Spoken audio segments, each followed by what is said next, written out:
For this week's video, I wanted to show you guys the camera that I've had the longest, and that is the Polaroid Land Camera Time-0 OneStep. And yeah, that's definitely a long name, and I had to read that off of something. So I've had this camera for like 6 or 7 years actually, and it's just been sitting on a shelf. Monique bought this camera years ago from a pawn shop for like $5 and just assumed that it didn't work.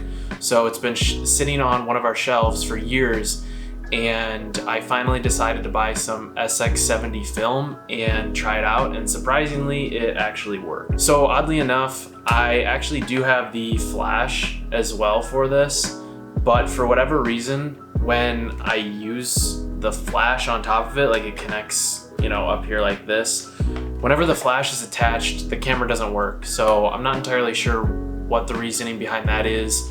Maybe somebody in the comments can help me out on that, but I'm not really sure why it won't work with the flash, but I don't really need the flash, so I'm not too worried about it.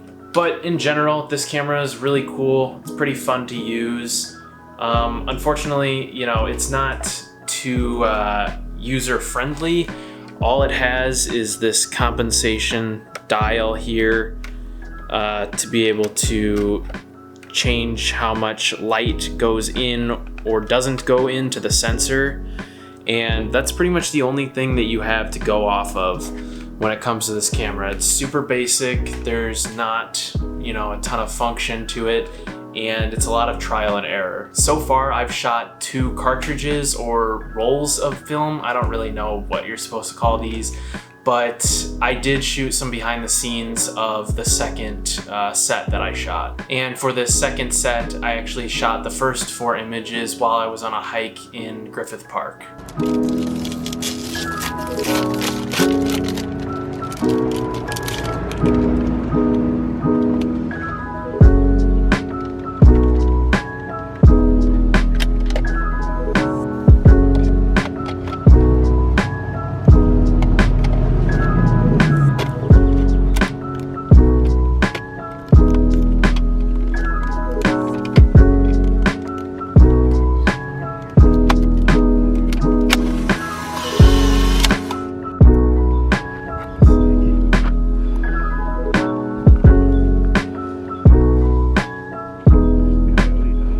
Really? You can see it? I saw it. It went around the corner. Wow.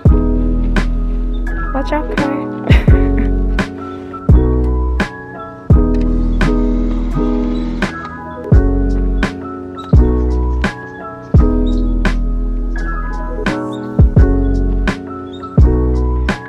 Hiking with the mask on, part 1.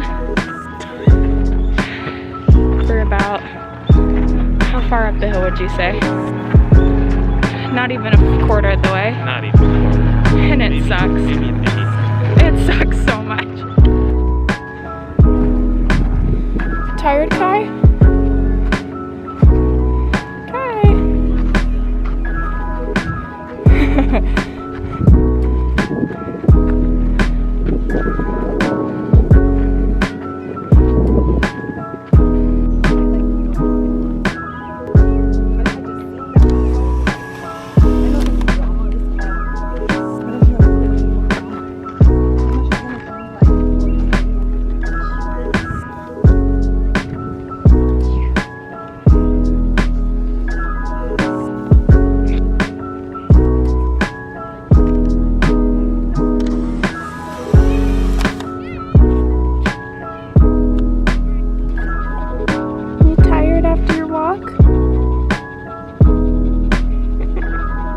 Too. See,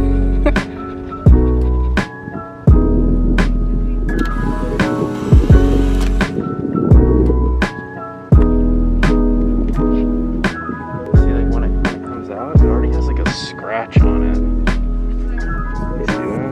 Yeah, it doesn't come up on the camera very well. So unfortunately, I don't actually own a scanner, so I'm not able to scan these in and get high quality, you know, images for you guys to be able to look at. But I can show you here as best as I can. This is what the first image looks like. It's of the observatory from below, and unfortunately it's super blown out in the highlights. I tried as best as I could from the first set to make this look as good as possible, but being in the middle of the day, it's really hard because the dynamic range on these doesn't work very well, and you know, all of the plants in the foreground were able to see, and then you know, in the background you're not really able to see the observatory very well because it's pretty blown out. The second image again is of the observatory from below, but this time just a little bit closer. Let's see if this will focus. Come on. This is what the second image looks like now that it finally wants to focus. As you can see, it's from down below, but just a little bit closer. And again, the highlights are really blown out on this, unfortunately, but there is some detail that you're able to see. But again, it's super pink because that's kind of how this film reacts when it's overexposed. The third image is probably the worst one, and this one was supposed to be of the Hollywood sign from above, and again, it looks like it's more of just the hills because it's so blown out, unfortunately. And this might have had to do with the smoke. I actually shot all of these on July 5th, so the day after all the fireworks were going off here, and it was super hazy that morning. So I don't know if it has something to do with that or if it's just because it's overexposed. I'm not entirely sure on that. This was the last image that I took, and this is definitely the best one. It's of the observatory, and then you can see some people down below that were taking a look over the city. And yeah, this one definitely turned out the best, and I'm really happy with the way that this one looks. So yeah, this first set didn't turn out as well as I expected. It's extremely pink because most of them are overexposed, and that's just how this SX-70 film wants to react. And yeah, I'm just not too happy with these, but you know, it's a learning process, especially with this new film. Since these cartridges only have 8 images, I shot the last 4 while I was out for a walk around like 6 p.m.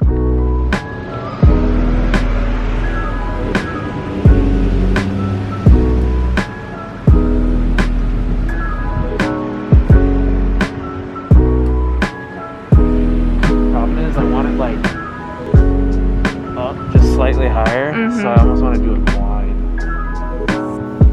You could.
These were definitely my favorite images that I've made so far with the Polaroid, and this was the first one. I took it of a house that had some pretty cool shadows from these trees or plants that were out in the front. I just really like how this one turned out. It's not too overexposed, and yeah, you got some pretty good detail in this one for sure. I'm really happy with how this one turned out.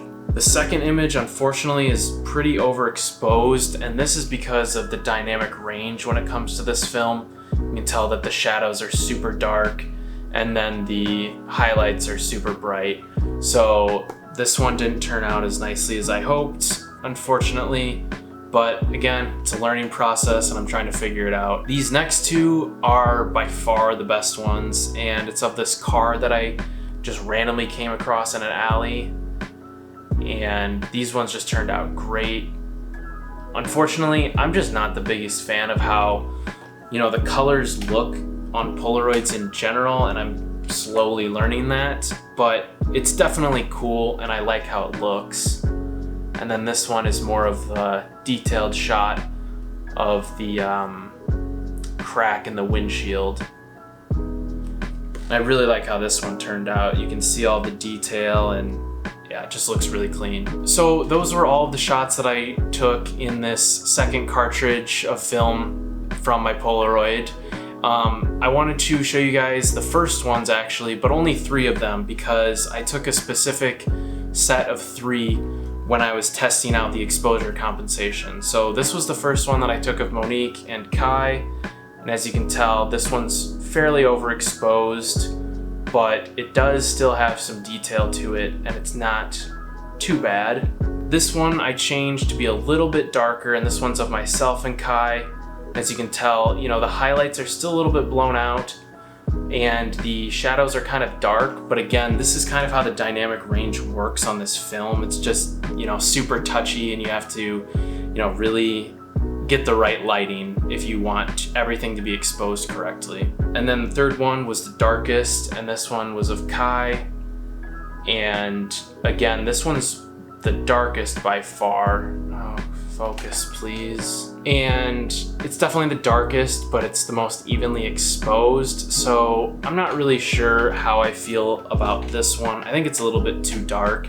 I think I like the one of myself and Kai the most, because this one, you know, the highlights are a little bit blown out, but you can still see the detail that you want. So in general, this thing is super touchy, and you really have to spend a lot of time trying to learn the lighting and how the film is going to react to certain lighting conditions.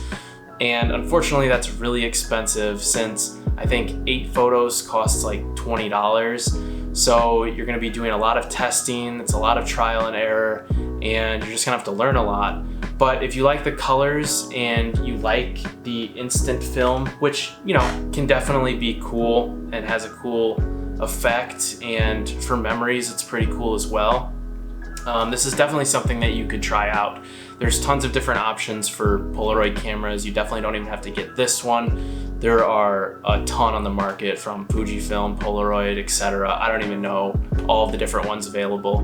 But, you know, fortunately, I was able to get a working one, so definitely make sure that, you know, if you're buying off of eBay or something, that they're tested, because I know, you know, it's pretty hit or miss when you're buying used things that can be pretty old, figuring out if they're gonna work or not. So I hope you guys were able to learn something about shooting with a Polaroid camera or shooting with the SX-70 film in general. If you have any questions, go ahead and leave a comment down below. But with all that being said, go ahead and like and subscribe, and I'll see you guys next Tuesday.